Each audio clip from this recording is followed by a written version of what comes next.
Boa noite, então, a todos. Boa noite, seguidores da senadora aqui na página dela do Instagram. Meu nome é Lucas Portela, para aqueles que não me conhecem. Eu sou advogado sul-mato-grossense também, né? Possuo esse perfil aqui no Instagram, onde eu busco democratizar o direito e levar o conhecimento mesmo do direito no dia a dia das pessoas. E hoje eu convidei a senadora Soraya Tronic, senadora pelo meu querido estado de Mato Grosso do Sul, né, nascida em Dourados, ela que é advogada também, especializada em direito tributário, direito de família, além de possuir MBA em direito empresarial pela FGV. Senadora, seja muito bem-vinda, agradeço o aceite do convite primeiramente e eu acredito que será uma oportunidade para a gente mostrar um pouquinho mais do seu trabalho dentro do Senado Federal. Seja muito bem-vinda, fique à vontade. Obrigada, Lucas, pelo convite. É um prazer estar aqui. É um prazer falar com os seus seguidores, com todos aqueles que se interessam realmente, né? É importante entender como é que funciona. Agora, há pouco eu estava, uma pessoa não havia entendido por que que eu votei sim no projeto de lei da questão lá do passaporte da vacina. Aí eu comecei a explicar. Além de tudo, foi unânime, né? Além de tudo, foi orientação do governo federal. E aí você começa a explicar a colisão de direitos individuais, né, com direitos coletivos, a colisão de Sim. direitos fundamentais, enfim. Mas eu estou aqui pronta para explicar, para dar, né, prestar contas do mandato. Então, por isso que eu gosto de participar dessas lives assim. É um prazer. Claro, a honra é minha e já vamos direto ao assunto, acredito, né? A senadora também não dispõe de tanto tempo assim, mas na verdade eu convidei a senadora para a gente falar sobre a desjudicialização da execução civil e acabou que surgiram mais dois outros assuntos que seria um projeto de lei de autoria dela também sobre o uso de armas não letais ou de baixa, né, letalidade, como alguns preferem chamar. E, claro, não tem como conversar com uma senadora da República sem a gente falar sobre o assunto que está mais em pauta aí na mídia, que é a própria CPI da Covid. Então, ao final, faremos alguns comentários sobre isso.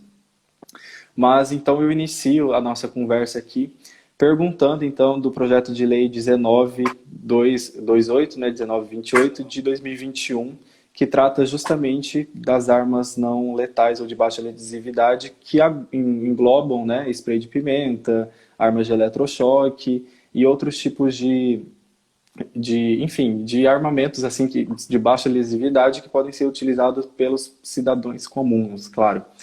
E então, senadora, se você puder começar explicando para a gente, primeiramente, do que se trata esse projeto, qual o seu intuito, né, com tudo isso e qual é a justificativa mesmo do projeto de lei nesse sentido. Lucas, considerando que agora na pandemia nós estamos acompanhando os índices de violência, violência doméstica, e estudando o tema, nós percebemos que as armas não letais, em países como Estados Unidos, como Alemanha, Coreia do Sul e outros países, só para exemplificar, isso tem dado muito certo, porque eu sou armamentista, sempre votei a favor de todos esses projetos de lei aí que visam, né, com responsabilidade, mas facilitar a aquisição de armas letais. Eu sei que, ao mesmo tempo, eu tenho. A gente fica com medo de até portar, né? E, de repente, por insegurança, não conseguir dar os disparos. Ou tem Uhum. N situações, né? E vamos falar na maioria das pessoas. A maioria da população não pode adquirir, porque é caro adquirir uma arma de fogo. Você passa por um processo, você tem que estar treinando constantemente, porque às vezes, se você não treina tiros, você pode, uma hora que você precisa, você não tem aquela habilidade, você está com a arma ali, mas você não tem a habilidade necessária, a desenvoltura necessária para você fazer o disparo. E aí o nervoso pode piorar a sua situação. Podem tomar essa arma de você e usar contra você. Então, não é simples assim. Uhum. As armas não letais também têm suas regras. Tá? E cada dia eu venho aprofundando mais e mais o meu estudo. Na semana passada, eu estive dentro de um treinamento com a Polícia Legislativa, lá no Senado Federal, com o pessoal que fabrica a Taser. Certo. Para você ter uma ideia, são 3 dias de treinamento. Eu passei lá 1h30, mais ou menos, com eles, e já fiquei impressionada com tudo que me explicaram. Precisa ter habilidade também com aquilo. E aí tive também uma reunião onde me apresentaram os sprays de pimenta, e tanto jato quanto em gel, também tem as suas especificidades. Não é assim, né? Então, está sendo bacana no sentido de compreender como é que funciona. Isso vai ser muito mais barato. E por incrível que pareça, às vezes você pode até imaginar, você pode achar que o spray não vai funcionar. Eu verifiquei. Nós fizemos lá fora do meu gabinete, ao ar livre, demorou uns minutinhos. Isso, um simples jato de spray. Ah, não era de gengibre, não. Porque o de gengibre a gente pode usar, é o de pimenta mesmo. Então, 3 metros, né? Acredito. Mas eu acredito, não sei, tem cada tamanho, né? Tem o da polícia, que é um específico para polícia e não para civis normais como nós. Eles atingem o maior número de pessoas e é para multidões. Esses para civis, eles são tanto quanto menores e menos potentes, mas mesmo assim ele tem potência. Esse que nós testamos, nós demoramos uns minutos para ir lá fora, mas quando você chega, isso aqui trava, o olho lacrimeja, você realmente consegue parar o agressor. É interessantíssimo. E aí, senadora, agora. perdão. Não, eu só ia pedir para a senadora explicar como que é a aquisição atualmente desses tipos de armas, né? Qualquer um pode comprar? Como é que é? Como que está regulamentado hoje em dia tudo isso para que os seguidores possam entender? Olha, é do exército esse tipo de arma. Nós não podemos adquirir. Nós podemos adquirir o spray de gengibre, mas ele não tem esse efeito. Pelo contrário, o agressor pode ficar com mais raiva até e conseguir, você achando que você consegue se garantir, porque essas armas não letais são, na verdade, para que você impeça o agressor e consiga fugir, né? Algumas, como é o caso da Taser, ela imobiliza. Eu vi, teve um policial que se submeteu, sentiu dor, porque essa arma da Taser, ela tem 2 pontos de uma agulha que finca em você. É um dardo, né? Mobiliza toda a musculatura da pessoa. Então, hoje no Brasil, você não pode adquirir. Não tem como. A gente mora aqui no Mato Grosso do Sul, as pessoas vão ao Paraguai, adquirem, mas tem algumas...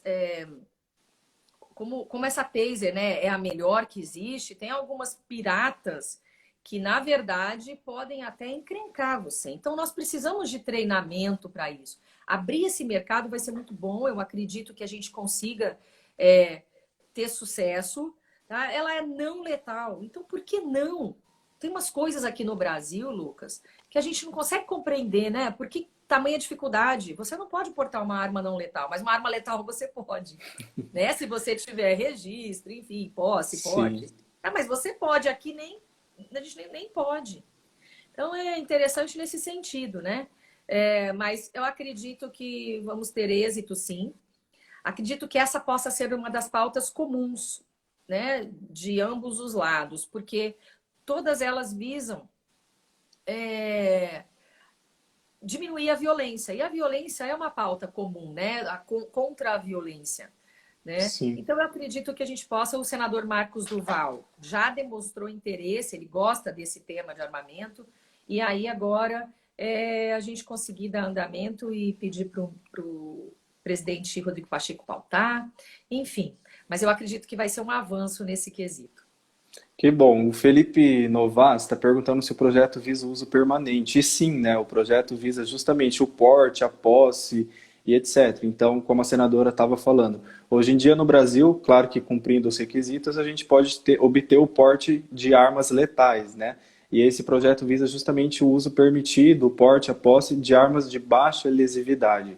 Então, a senadora já adiantou um pouco o que eu ia perguntar na próxima pergunta, mas para falar sobre os requisitos, né? Porque talvez as pessoas imaginam que qualquer um vai poder comprar e não é assim. No projeto de lei existem requisitos, como, claro, a maioridade, né? Para se poder comprar uma arma dessa, além de ter certidões negativas, ou seja, que não existe nenhum processo criminal ocorrendo contra você naquele momento, o comprovante de residência para comprovar que você possui uma residência fixa e além de um laudo exigido por um psicólogo, né, emitido por um psicólogo, perdão. Senadora, como você havia comentado, talvez as mulheres sejam as maiores beneficiadas nesse sentido, porque a gente sabe que hoje em dia o crime e a violência contra o gênero é uma pauta do Senado Federal e felizmente todos os senadores apoiam essa pauta, o combate à violência de gênero e também sobre o feminicídio, né? Que infelizmente temos inúmeros casos por mês e por ano. E como que a senadora vê? Era um intuito do projeto isso? Essa questão também talvez seja uma facilitadora para que esse projeto seja aprovado? Como que a senadora vê essa questão? Sim, com certeza. E agora na pandemia, que as pessoas estão estressadas, muita gente fica estressada dentro de casa e essa situação não acaba e tanto problema, os problemas familiares têm aumentado, né? A convivência aumenta, né? Essa dificuldade nos relacionamentos, né? E não é só com a mulher, não, mas com idosos também. E aí a gente acredita que isso pode ajudar muito, porque você tem o tempo de correr, de pedir socorro, né? E visa diminuir essa violência. Nós precisamos ter instrumentos, e um instrumento desse, eu acredito que não haja tanta controvérsia. Que tipo de controvérsia poderá haver?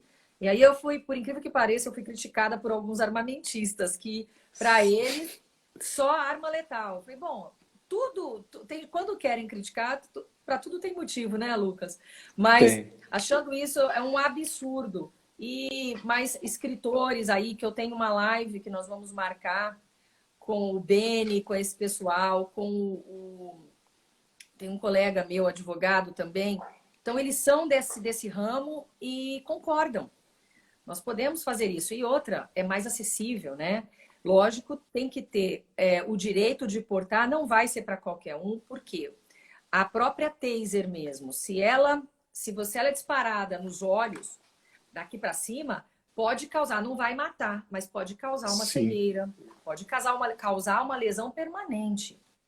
Então, isso é muito perigoso, não é simples, tudo muito simples. E mesmo assim, essa taser hoje custa uns R$ 8.000. É qualquer um que pode ter. O spray com certeza vai ser mais barato. E pelo que eu tenho estudado e já vi, já peguei, nós utilizamos lá no gabinete, como eu te disse, sim, ele é capaz de ajudar. Que bom, a gente fica feliz de ver iniciativas como essa dentro do Senado, né? E principalmente uma coisa que já é legalizada em muitos países, já é regulamentado nos Estados Unidos, França, Itália, a gente vê que o Brasil está um pouco atrasado nesse sentido. E, senadora, uma dúvida que eu tive mesmo lendo o projeto de lei, antes da gente realizar a nossa live, foi em relação ao banco de dados, né? Para quem não sabe, essas armas que serão adquiridas, né? O spray de pimenta, a taser, armas de eletrochoque, elas deverão ser cadastradas em um banco de dados, tanto as lojas que vendem quanto a pessoa que adquiriu. E a dúvida que eu tive será criado um novo sistema cadastral ou será incluído, por exemplo, no Sinarme ou no Sigma? Como é que vai ficar essa questão? Olha, essas questões mais práticas vão depender de regulamentação do próprio Poder Executivo, como vai ficar mais fácil. Mas uma das questões é que você vai ter que estar portando a nota fiscal. É importante. Justamente para a gente ter mais segurança ainda. Então, você carregue junto, né? A nota fiscal não vai pesar na bolsa, né? Então, é importante que carregue a nota fiscal. E aí, você também... e é limitado. Eu não posso comprar e dar para minha filha, por exemplo. Tá? É limitado ao proprietário. Por isso, tem que Sim, portar a nota pessoal, fiscal. né? E aí, eu acredito que com o tempo, com a utilização, a gente precisa começar de alguma forma, né? E o que for considerado desnecessário, obsoleto, aí eu acredito que a legislação vai facilitando cada vez mais. Mas a gente precisa iniciar. E essa questão do cadastro que você disse, eu acredito que o próprio Exército, que já tem, né, esse cadastro, eu acredito que ele vai fazer um. Eu acho é bom que unifiquemos os cadastros. O Brasil é um país que nós não temos cadastros no Detran, por exemplo. Né, o banco de dados do país, o banco de dados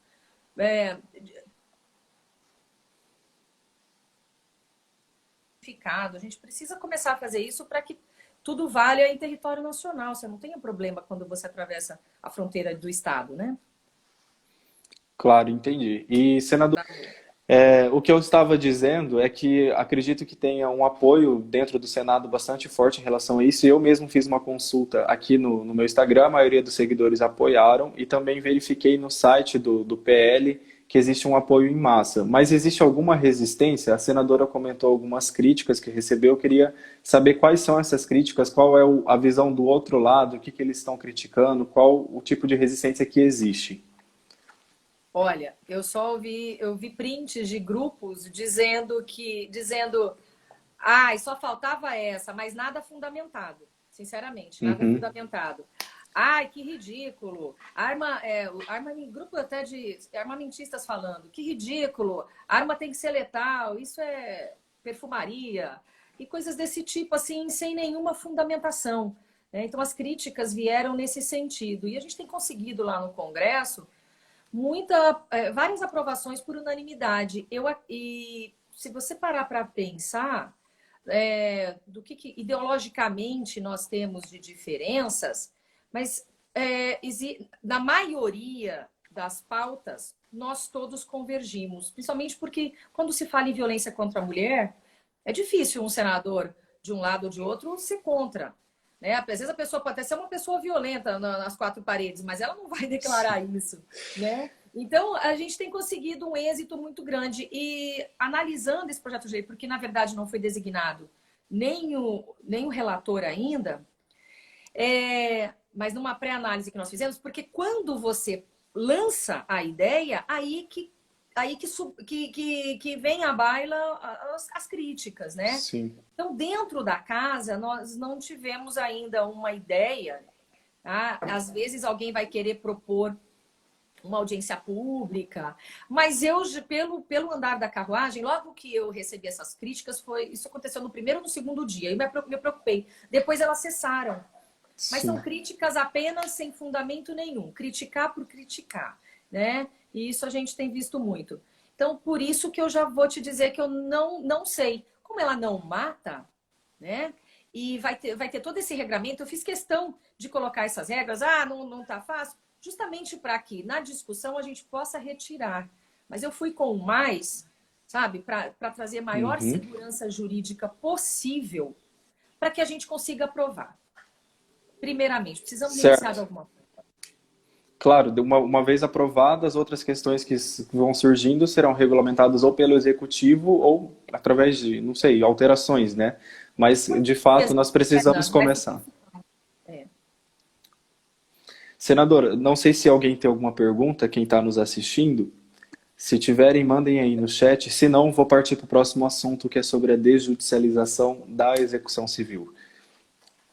Dá um tempinho aqui para ver se alguém tem dúvidas. Tá certo. Então, senadora, partindo para o próximo assunto, que é sobre a desjudicialização do processo de execução civil. O nome é muito extenso para quem é leigo em direito, né? Parece um nome assim, muito difícil, mas na prática eu vou dar uma explicação aqui bem rápida de como tudo isso funciona. Quando a gente quer cobrar alguém, quando a gente tem uma dívida com alguém, essa pessoa não nos pagou, no caso, a gente tem um procedimento na justiça que chama execução, que significa nada menos do que cobrar uma dívida, né? Então você possui ali um contrato, que a gente chama de título executivo, ou qualquer do rol lá dos títulos executivos, e a gente entra com um procedimento que é muito mais rápido na justiça para que a gente possa cobrar essas pessoas. A senadora, então, propôs o PL 6204 de 2019, que visa desjudicializar isso. O que isso significa? A gente vai tirar um pouco das mãos do juiz, do magistrado, e vai levar isso para a esfera extrajudicial. A gente não quer mais depender de um magistrado despachando, etc., coisas que são simples. Por quê? Não existe uma cognição, por assim dizer, né? Se você tem um título executivo, você tem o direito, então a execução se inicia. E falando sobre isso, sobre a desjudicialização, que nada mais significa do que levar para os cartórios extrajudiciais, para o cartório de notas e etc., a senadora então propôs esse projeto de lei baseado em alguns dados que eu vi, cerca de 17% dos processos que existem hoje na justiça são de execuções, e desses a maioria não obtém um resultado satisfatório. Então, 86% desses processos de execução não possuem um resultado satisfatório no sentido de satisfazer o crédito daquele credor. E buscando isso, então, eu peço para a senadora explicar a justificativa do projeto, né, e qual a intenção maior com tudo isso. É isso aí, Lucas. Quando a gente tem uma dívida para receber, né, você explicou bem, a gente tem que traduzir sair do juridiquês e traduzir para o português, né, para as pessoas entenderem esses termos técnicos que ninguém é obrigado a saber, mas parece um bicho de sete cabeças e não é. O que acontece? Quando você tem uma dívida para receber ou para executar uma sentença que você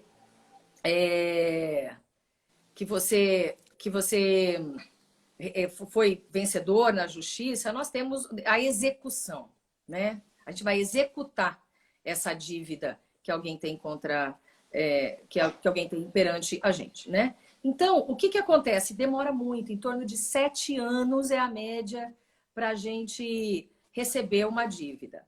E, na verdade, o juiz ali, ele exerce um papel apenas administrativo. Ele não tem que decidir nada entre um e outro. Ou já foi decidido num processo de conhecimento, que é anterior à execução, ou é um cheque, é uma nota promissória, é um contrato que você precisa executar e as regras já estão postas ali. E aquilo toma um tempo enorme do judiciário, custa muito caro e geralmente a gente não tem essa satisfação. Para tomar decisões daquilo que ele precisa realmente decidir. Ali na execução ele não precisa, os atos são apenas meramente formais para traduzir, assim, saindo do jurídico. Pode continuar, senadora. Nós Perdão. vamos passar essa execução para os cartórios. Os cartórios que já mexem com títulos, né? Aqueles que fazem protesto. E nós vamos passar para esse cartório. Os cartórios também vivem sob a égide ali e a administração, lato sensu, eu digo, do próprio Poder Judiciário. E nós vamos manter os advogados. Você precisa de um advogado. Né? Então, muitas coisas hoje em dia já faz um bom tempo que já saíram totalmente do Poder Judiciário. Né? Hoje nós podemos fazer uma separação quando não há menores ou incapazes, você pode se separar no cartório. Rapidinho você está separado. Né? Nós podemos fazer inventários também quando não há menores nem incapazes, mas já tem o uso capião, administrativa. Tem muita coisa que nós estamos fazendo. Isso é uma tendência mundial e eu acredito que quando nós precisarmos da justiça, aí sim nós teremos o verdadeiro acesso. Porque esse entrave que existe, esse número absurdo de processos que, na verdade, não precisam de um juiz, estão atravancando o Poder Judiciário. E isso nos tira o acesso, porque você não tem efetividade. Quando você pensa em entrar na justiça, você já pensa, ai meu Deus do céu. Às vezes você desiste porque você não acredita mais. E aí, a tendência é essa. Eu também tenho outro projeto de lei que vai poder agora você se separar quando tiver menores ou incapazes. E aí, o que acontece? Se o Ministério Público anuir, o tabelião poderá avançar. Se ele disser que não, aí o tabelião não faz e manda para o judiciário. Simples assim, porque se você for ver, nós temos muitos processos de separação, de divórcio, que não necessitariam, porque está tudo ok, já definem pensão. É a maioria, é a minoria que não se ajusta. Então, isso vai ser assim, um divisor de águas mesmo. Já conversei com o ministro Fux, existe essa meta da ONU, né? Da ONU 2030, que um dos escopos é desjudicializar, desatravancar aí o Poder Judiciário para que tenhamos um verdadeiro acesso. Enfim, tem uma equipe formidável de juristas. É Humberto Teodoro a favor, a Ruda Alvim a favor. Esses dias eu fiz uma live com a Ruda Alvim, estamos tendo vários congressos e todo o meio acadêmico está conosco trabalhando nesse projeto de lei que também precisa avançar nesse momento de pandemia, porque, né, tudo ficou tão difícil, tão restrito, né? A gente não pode mais nem ter audiências. Enfim, agora é tudo virtual, os juízes já não atendem os advogados com a mesma... daquele jeito que é olho no olho. É importante você ter um juiz numa audiência, quando você está presente ali, melhor do que na virtual, é mais fácil você captar a verdade de um depoimento. Então, nós precisamos destravar o Poder Judiciário e essa é uma medida que vem, inclusive, trazer economia, cerca de 65 bilhões de reais para os cofres públicos.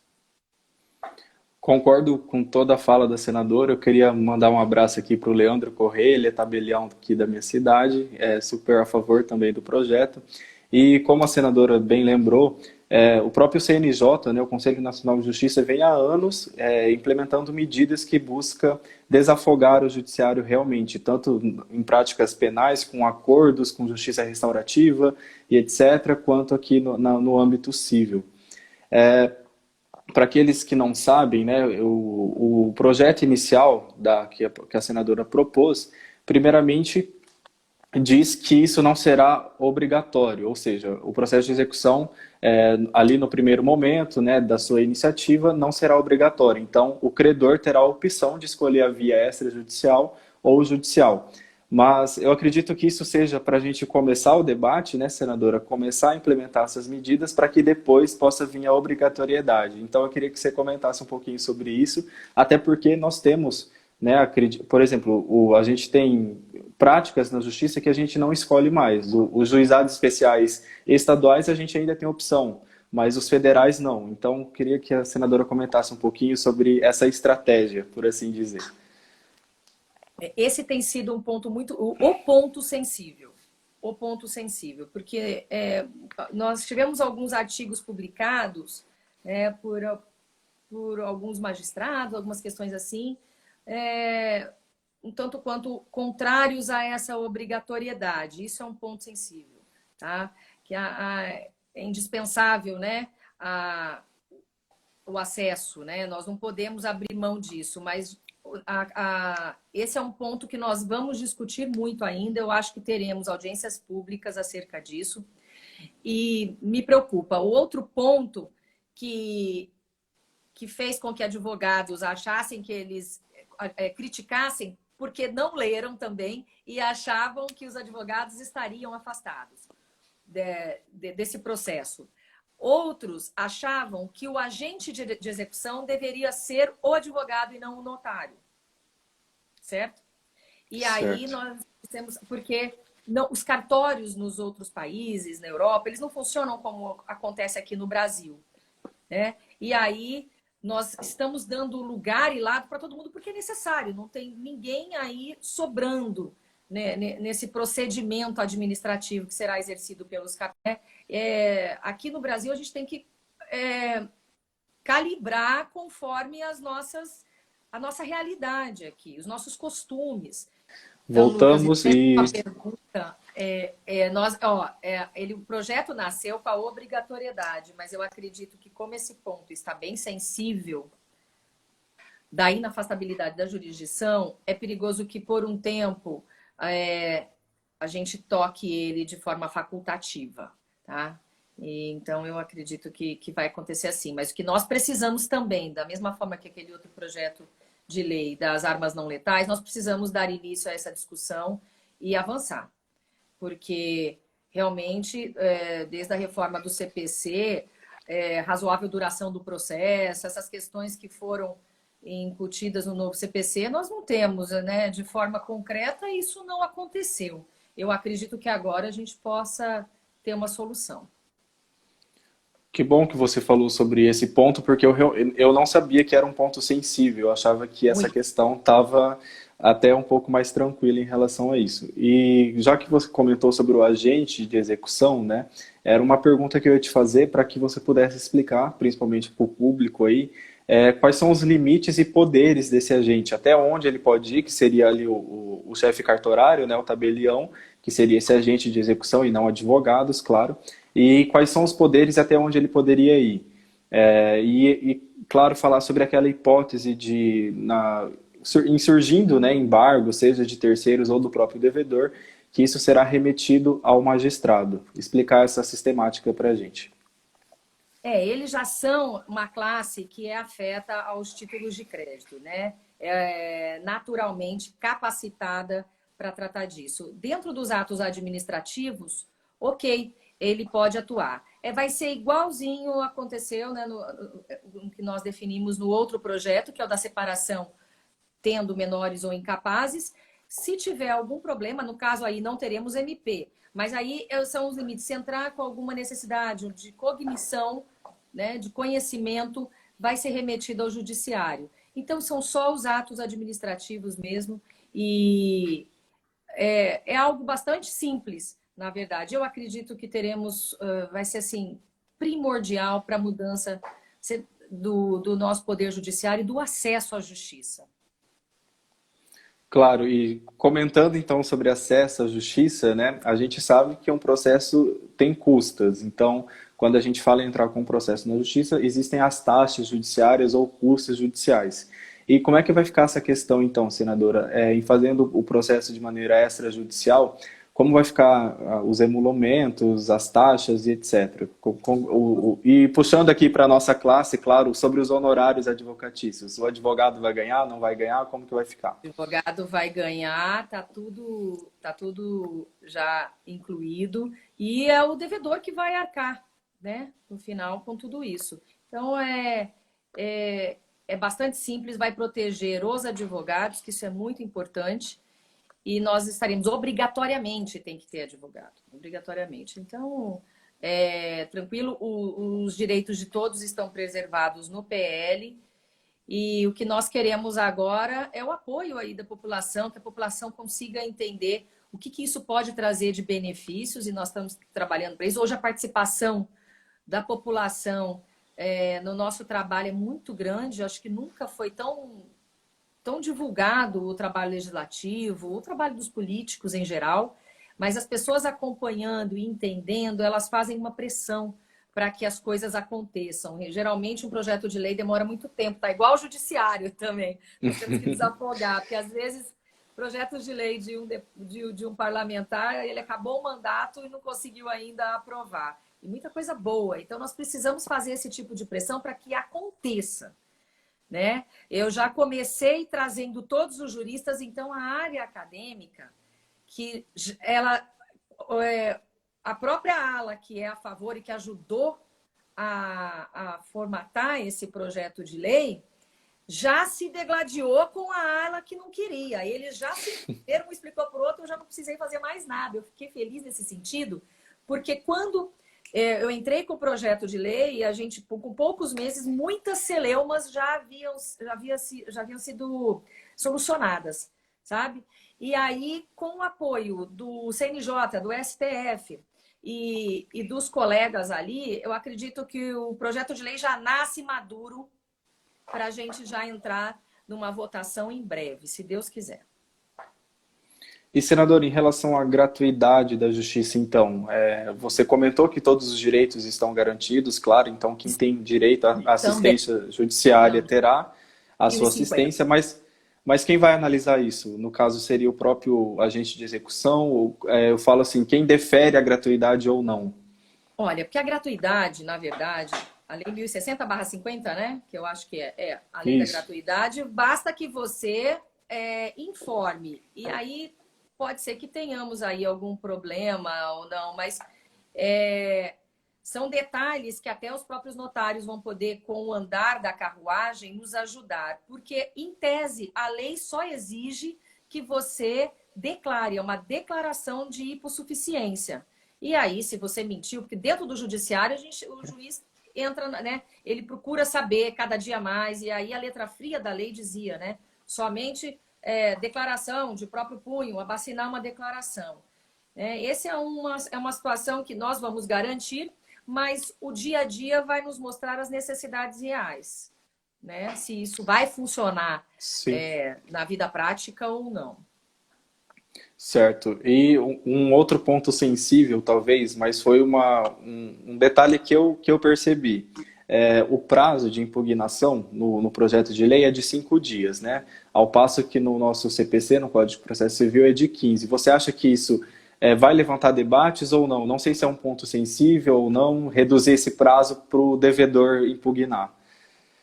Eu acho que isso aí vai levantar sim. O que nós queremos é agilizar, mas eu acredito, o que nós fizemos foi uma junta, né, técnica, né, fizemos uma junta jurídica aí de grandes nomes, e aí a gente fez, porque eu acho que no transcorrer do processo legislativo nós vamos ter essas modificações e vamos abrir esses debates, né?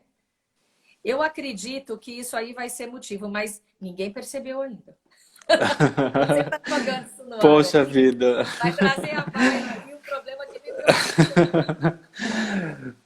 E senadora, existem outros projetos, né, nesse sentido, talvez de outros senadores. A gente sabe que o seu projeto abarca tanto a execução civil quanto a execução fiscal, acredito, e também cumprimento de sentença, é isso? O senador Anastasia Ah, tá. dando o projeto de execução fiscal, tá? E Uhum. nós, de execução civil e cumprimento de sentença. Mas eu acredito, houve até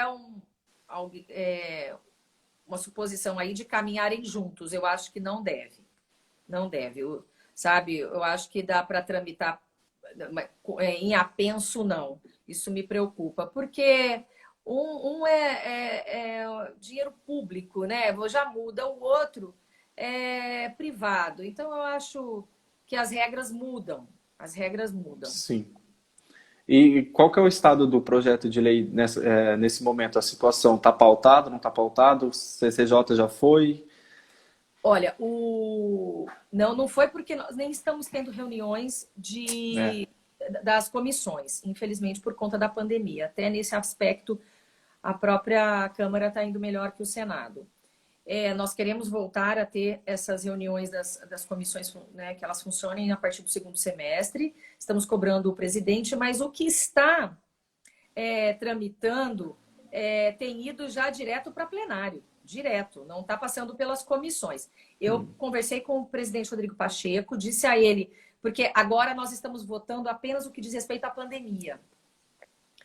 E eu acredito, eu entendo que isso é urgente por causa da pandemia. Nós precisamos economizar, por conta da questão econômica e da desjudicialização, justamente para facilitar cada vez mais o acesso. Então, isso é uma medida de urgência com pandemia ou sem pandemia. É uma medida de urgência e pode tramitar dessa forma. Ele disse que já vai designar um senador que eu apontei lá, que eu acho que ele tem conhecimento jurídico bastante para discutir essa matéria, para segurar, né, uma relatoria dessas, que não é assim, é simples, mas causa muitas dúvidas, né? E, enfim, apesar de estar bastante amadurecido. Mas nesse momento não foi designado nem relator ainda. E como nós vamos ter reunião de líderes essa semana, eu acredito que o presidente, conforme ele me prometeu, já vai designar um relator. Certo. Realmente, o outro projeto que eu tinha visto da execução fiscal pertence ao senador Anastasia, né, de Minas Gerais, isso.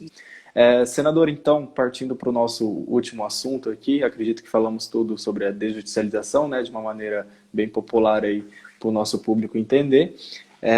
Como que está tudo isso, a CPI da Covid? É um assunto que está sendo muito comentado na mídia e não sei se a senadora viu aqui no perfil, mas recentemente eu também conversei com a senadora Simone Tebet. A gente falou bastante sobre a CPI e eu vou mais ou menos fazer as mesmas perguntas que eu fiz para ela, um pouco, né, nesse sentido. Devido ao tempo eu vou economizar algumas aqui. Mas a primeira opinião que eu queria da senhora sobre a CPI da Covid é em relação à instauração dela. A gente sabe que havia o quórum ali de senadores, já havia 31 senadores que tinham assinado para instaurar a CPI, mas a gente sabe que ela foi instaurada de maneira forçosa, por assim dizer, pelo STF, né, através de uma decisão do STF. Como é que a senadora vê tudo isso e como que o Senado Federal fica, né, entre as outras instituições de ter sido obrigado ou forçado a instaurar uma CPI.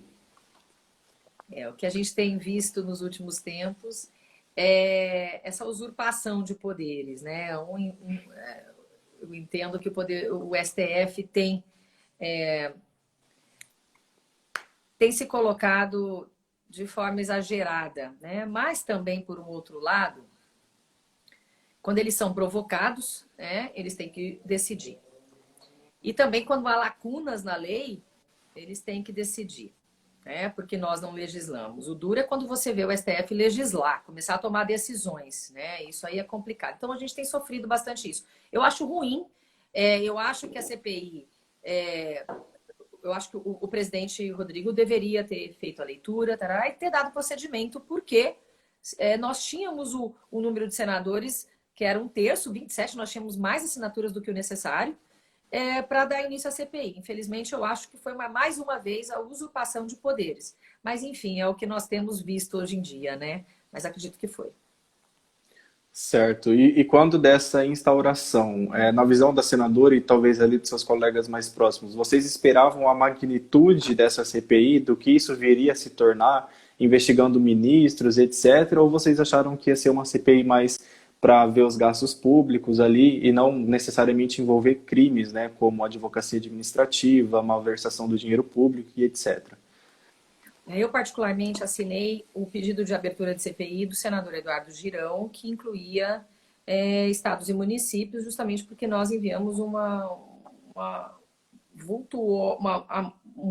tanto vultoso de recursos públicos. Aí, pode continuar, senadora. Eu não imaginava a repercussão que seria, e eu estou achando ótimo isso, porque a população cada vez se interessa mais. A gente vê que tem um lado, eu tenho visto assim, o discurso político ainda é muito raso, mas a população tem demonstrado interesse que antes não tinha. Ainda é raso porque às vezes eu vejo pessoas que de repente não leram, não acompanharam, não viram, elas têm contato com o meme e já saem espalhando. E quando você fala, da onde saiu isso? Mas fulano não falou isso. Colocam coisas na boca dos depoentes, porque eu tenho acompanhado ali, ó, para e passo. E certas coisas eu falo, meu Deus, de onde essas pessoas tiraram isso? Sabe? Mas, enfim, já é um grande avanço. E nós vamos sair dessa, assim, mais politizados, eu acredito. Não, é bem falado mesmo, porque eu comentei inclusive com a senadora Simone sobre uma fake news, né, que envolveu uma fala dela no CPI virou motivo de uma fake news onde diziam que ela havia dito que o Senado não deve investigar, sendo que ela só estava comentando acerca da competência legal sobre isso, né, sobre investigar governadores, que é do STJ. Então é muito importante falar desse ponto. Foi muita maldade, E, porque tiraram do contexto, sabe? E isso aí claro, não se faz, sabe? Isso não se faz. e Com infelizmente, ninguém. né, a população não dispõe de tempo para assistir todos os discursos, todas as falas, então realmente a gente sabe que isso é um mal que está na nossa sociedade, né, de pessoas acreditarem em manchetes, em coisas que recebem por WhatsApp e não pesquisarem a fundo mesmo sobre isso. Acho muito importante comentar sobre esse assunto. E, senadora, outra opinião, se a senadora quiser comentar, e acerca desses habeas corpus que estão sendo intentados no STF sobre não comparecimento ou tentar ficar calada, a senadora encara isso como a busca de um direito mesmo ou você acha que está errado? Enfim, né, comentando assim em linhas gerais, como é que a senadora vê esses investigados recorrendo ao Supremo?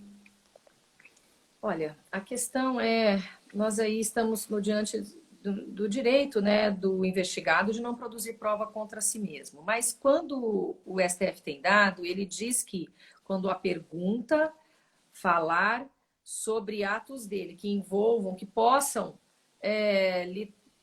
fazer com que ele produza uma prova contra si. Mas em outras questões a pessoa tem que responder. Igual o Wizard, ele não foi liberado para não aparecer, né? Ele teria que ir e dependendo da pergunta ele poderia se manter calado. Quando não fosse afetar ele deveria responder, né? Então, agora, não investigar governadores, Tá, tudo bem. O STF entendeu como inconstitucional. E aí eu te digo o seguinte, eu não vi ainda, e se alguém tiver notícia, se você tiver notícia, me diga. Porque eu não vi movimento de nenhuma Assembleia Legislativa para instaurar uma CPI no Estado. Se são eles que têm a competência, então que investiguem. Porque o próprio TCE agora levantou uma dúvida sobre o município aqui do Mato Grosso do Sul, que eu estou trabalhando, né, nessa investigação. Depois até posso colocar para você numa live, depois que eu terminar, para não ser Uhum. leviana aqui e falar algo que não é, né? Mas tem aqui municípios no Mato Grosso do Sul que eu mandei emenda e que não foi utilizada. Era para acontecer, era para comprar equipamentos para o hospital, e aí o Estado fez. E aí o recurso que eu enviei foi utilizado, sabe-se lá para quê. Então, tem alguns municípios que estão nessa situação. Os deputados estaduais devem também fiscalizar, né? Porque o dever do legislador é legislar e fiscalizar, não é ou fiscalizar. E neste momento nós precisamos estar todos unidos. Eu não vi nenhum estado ainda se mexendo. Então, é isso que eu estou cobrando agora dos deputados estaduais aqui no Mato Grosso do Sul. E vocês cobrem no estado de vocês. Realmente, é um ponto importante. Eu também não vi nenhuma movimentação nesse sentido. Acredito até que alguns estão esperando a CPI decidir isso, mas é claro que isso não impede, né, assembleias de tomarem uma atitude já e investigar o quanto antes. Ah, com certeza. E aí eu te digo, nós temos aqui deputados que se dizem bolsonaristas, que se dizem pró-governo, mas essa seria a hora de investigar o andamento aqui, né? Justamente para que não recaia aí uma responsabilidade objetiva que pode acontecer nos titulares das cadeiras aqui no alto do executivo, no primeiro escalão. Tá certo. Eu vou colocar uma pergunta que mandaram aqui no chat. Se a senadora, aí ó, não sei, apareceu aí para você? Essa do Felipe, Isso. considerando o comportamento parcial da comissão antes e durante a CPI, opa, eu perdi aqui. O parecer a ser afastado, não Ele, acredito que ele pergunta que com o posicionamento de alguns senadores, que talvez a comissão esteja um pouco parcial, tendendo por um lado. Quando da redação do relatório final, né, da CPI, a senadora acredita que isso poderá estar viciado de alguma forma, o relatório final poderá estar viciado através de parcialidade de quem está presidindo a CPI ou de outros senadores. Eu sei que é um assunto muito sensível para se falar, mas assim, falando não de maneira técnica, mas a senadora vê a CPI partindo para um lado e não para o outro, como é que tá? Olha, são 11 membros titulares, né? Aí o pessoal fala ali que tem o grupo do G7, que são os opositores. Mas aí nós temos mais ou menos, juntando ali com suplentes, mais ou menos o mesmo número de independentes e de governistas, né? Esse relatório terá que ser votado, né? Vão tentar modificar partes do relatório, mas eu fico dentro dessa visão jurídica. Eu assessorei juízes e desembargadores durante um bom tempo da minha vida.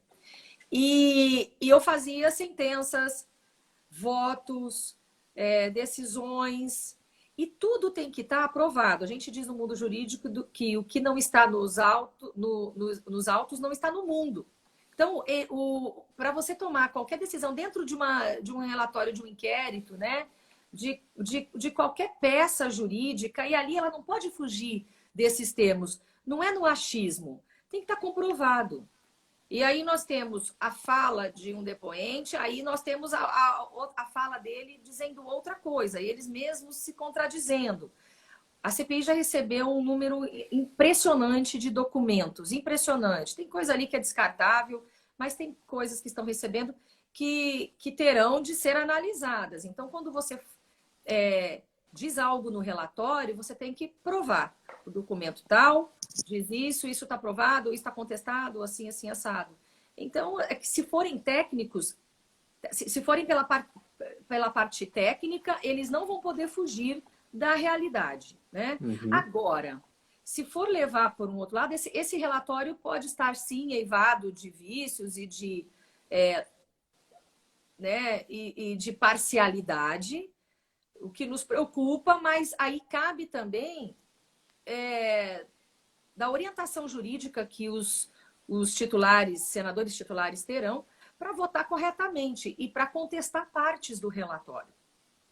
E você pode contestar, isso aqui tem que sair do relatório, porque isso aqui o senhor afirma, mas o senhor não prova.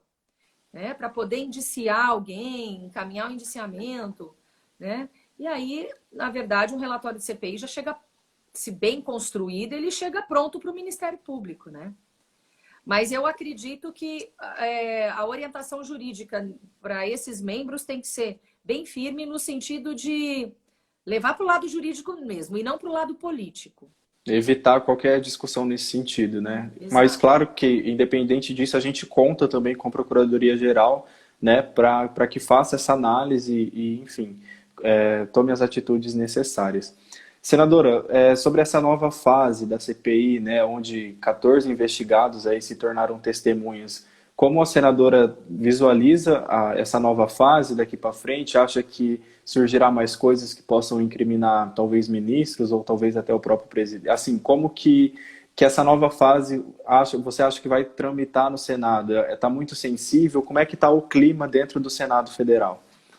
Está bastante sensível. Eu tenho falado lá na maioria das minhas falas, eu procuro me ater ao fato determinado da CPI. A CPI, ela se limita, foi aquilo que a Simone disse, à análise do fato determinado. Se ela não tiver fato determinado, você não pode nem abrir uma CPI, você não pode investigar amplamente uma coisa sem nexo, né? Então, as minhas perguntas direcionam o depoente àquilo que a CPI investiga. E eu tenho alertado os colegas lá, a maioria dali dos nossos colegas do lado governista independente, eles não têm formação jurídica. E quem militou ali, ó, quem trabalha ali no balcão do judiciário, em fórum, em tribunal, a gente sabe como é que funciona. Né? É diferente de uma pessoa que às vezes só que é bacharel, ou que pode até ter OAB, mas não exerceu.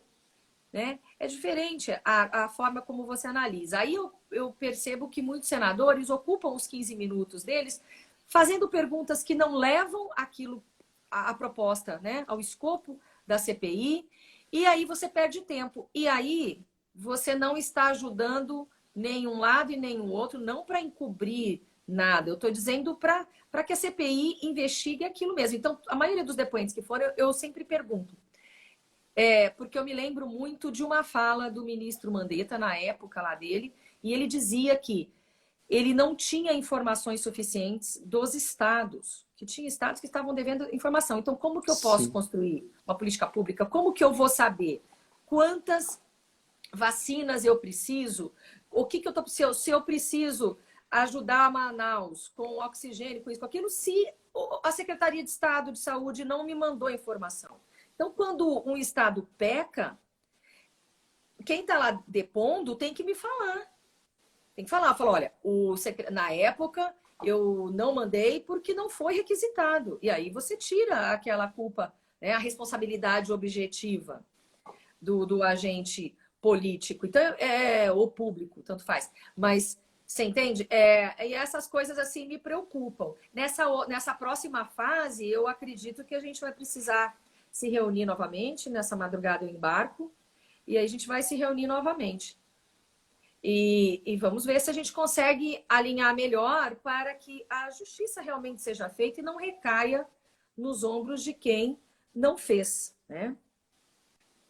Claro. E, senadora, só comentar bem rápido, que eu sei que o nosso tempo está se acabando, sobre a participação da bancada feminina nisso tudo, né? A gente teve ali um pequeno imbróglio que surgiu, né? Enfim, sobre as mulheres talvez não terem voz tão ativa na CPI. Como é que a senadora encara isso? Acha que é isso mesmo ou não foi bem assim? Como é que a senadora vê isso? Bom, primeiro, quando a CPI nós somos 83 senadores, né? São 11 membros titulares, 7 suplentes e restam 63, né? Os que não participaram. Como nós somos apenas 12 senadoras E aí nós temos algumas senadoras que, por problema de saúde, não estão tão participativas como antes eram, questões assim, a pandemia. E aí isso nos deixou um tanto quanto afastadas. Mas a gente já vê, né, com essa questão da mulher, o que a gente precisa é ter mais mulheres eleitas, né? Não vamos eleger qualquer mulher apenas pelo sexo, por ser mulher ou homem. Precisamos eleger pessoas competentes, pessoas que vão trazer um resultado, né? E aí nós não temos suficiente. Agora sim, Lucas. Então, os nossos blocos não nos indicaram. Mas nós tivemos um feito muito interessante, que foi a conquista da liderança feminina no Senado, e a senadora Simone Tebet é a atual líder da bancada feminina no Sim. momento. A votação para a abertura dessa bancada foi unânime, então, assim, os homens colaboraram, permitiram, só que nós cometemos o erro de nós nos esquecemos de garantir nesse projeto de resolução para a criação da bancada feminina um lugar numa CPI, pelo menos uma cadeira. E agora eu tenho um projeto de resolução da senadora Elisiane já tramitando para que a gente tenha direito a pelo menos uma cadeira. E aí o que nós conseguimos? Nós conseguimos apenas uma inversão de pauta. O direito de fala, nós não temos o direito de votar, mas nós temos o direito de inquirir testemunhas, né? Os depoentes, os convidados, com o mesmo tempo de qualquer senador. Então, nós temos, no primeiro momento, sempre tem uma senadora que fala junto com os titulares, uma senadora que fala com os suplentes, e as outras se inscrevem para falar. Depois, junto lá com os 63 por ordem de chegada. Mas nós temos conseguido nos pronunciar, e se você for ver, nós estamos unidas, independente de qualquer ideologia, qualquer coisa. Todas as mulheres estão extremamente unidas. E se você for analisar, são todas muito estudiosas, de um lado ou de outro, tá? O que eu estou analisando é a capacidade técnica das mulheres. Todas fazem perguntas muito coerentes, estão participando muito ativamente. E o que foi excluído, na verdade, está aparecendo mais do que se imaginava, né?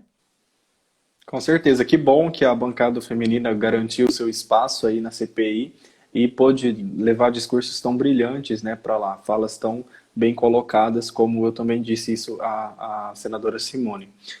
Senador, então, acho que é a última pergunta, basicamente, mas em relação ao recesso, né, ali do Senado Federal. A gente viu hoje um assunto que surgiu, que alguns senadores querem paralisar a CPI durante o recesso. Qual a sua opinião sobre isso e como que você vê a tendência? Que você acha que o Senado vai realmente paralisar no recesso ou vai continuar? Olha, eu entendo que a CPI, pelo menos a CPI, tem que continuar, porque o tempo já é muito exíguo, isso atrapalha o andamento até das nossas votações normais, das nossas sessões, e também atrapalha o foco dos senadores, né? Porque as tarefas ficam muito divididas e tem muitos senadores que estão imbuídos ali nesse mistério, né? O que eu penso? Que deveria continuar, justamente porque seriam 2 semanas sem sessões deliberativas, descansariam aqueles que estão precisando descansar, ou que querem fazer outras atividades, atender seus estados, mas a CPI é a CPI da pandemia. A pandemia não tem recesso. A pandemia não tem folga, não nos deu folga nem um minuto.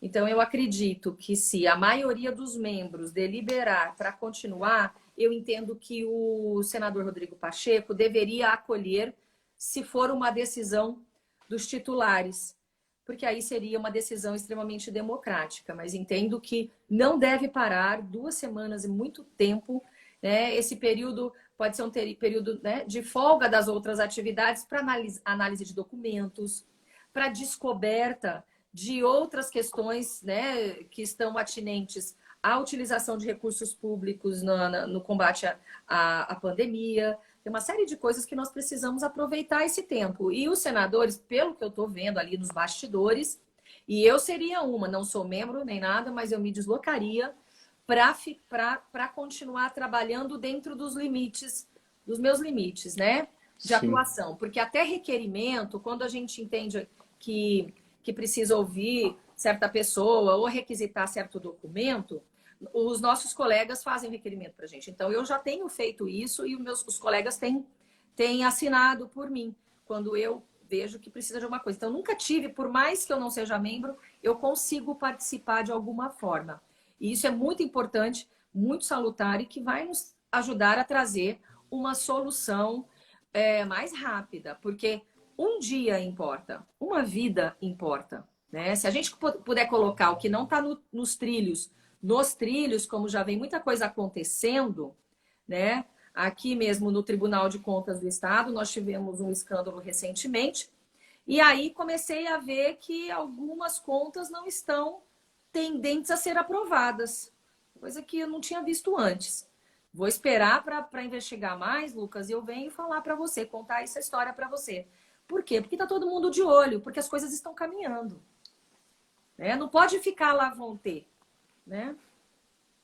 Claro, voltar sem gás, né? E a gente sabe também que a CPI tem um prazo, né? Então, assim, o quanto mais esse trabalho puder continuar, melhor. Senadora, O prazo seria suspenso, até acredito. suspenso, Tá? né? Porém, não acho bom.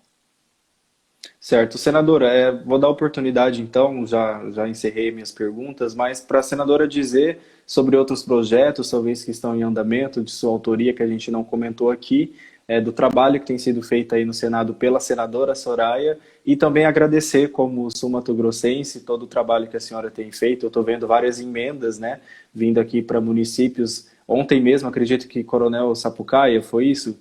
Recebeu uma verba aí bem interessante. Então agradeço o seu trabalho como sul-mato-grossense. Sou um apoiador da senhora, admirador da senhora como advogada, como mulher, como política. E fica o espaço aí para dar um recado final para a população sul-mato-grossense e também para todos que nos acompanham. Ô, Lucas, agora eu que estou te seguindo de volta, passei a ser uma admiradora tua. Eu gosto muito do exercício de uma cidadania responsável. Eu venho desse berço.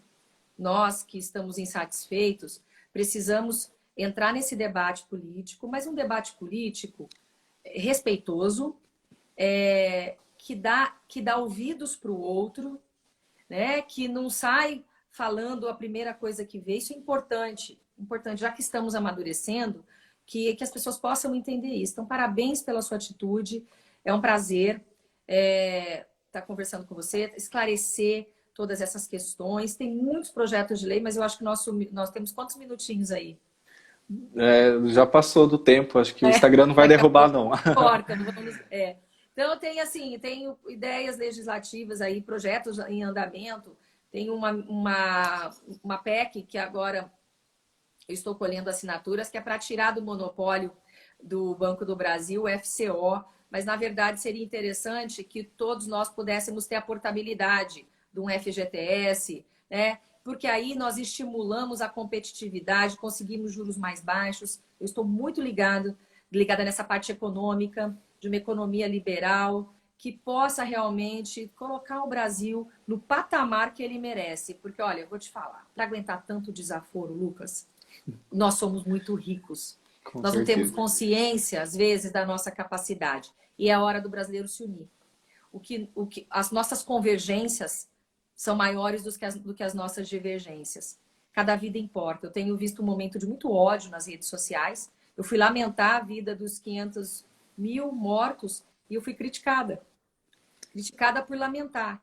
Porque não pode lamentar. Então, entrou num ponto Uma polarização tal, absurda, né? politização da vida, sabe? Politização da saúde. Igual essa pessoa me disse agora, a questão do passaporte lá, não é ideologia. Isso não tem a ver com ideologia. E foi uma orientação do governo. O governo votou sim. O governo pediu para votar sim, orientou sim, e foi unânime no Senado. Então aí as coisas vêm distorcidas, sabe? Isso não pode. Nós temos que, nesse momento, estar unidos. O que importa são nossas vidas. O dia que tiver tudo bem, a gente volta a brigar por ideologia. Mas agora é hora de união e hora de resolver esse problema tão grave. Hora de todo mundo, um se sentir responsável pela vida do outro, não colocar a vida do próximo em risco.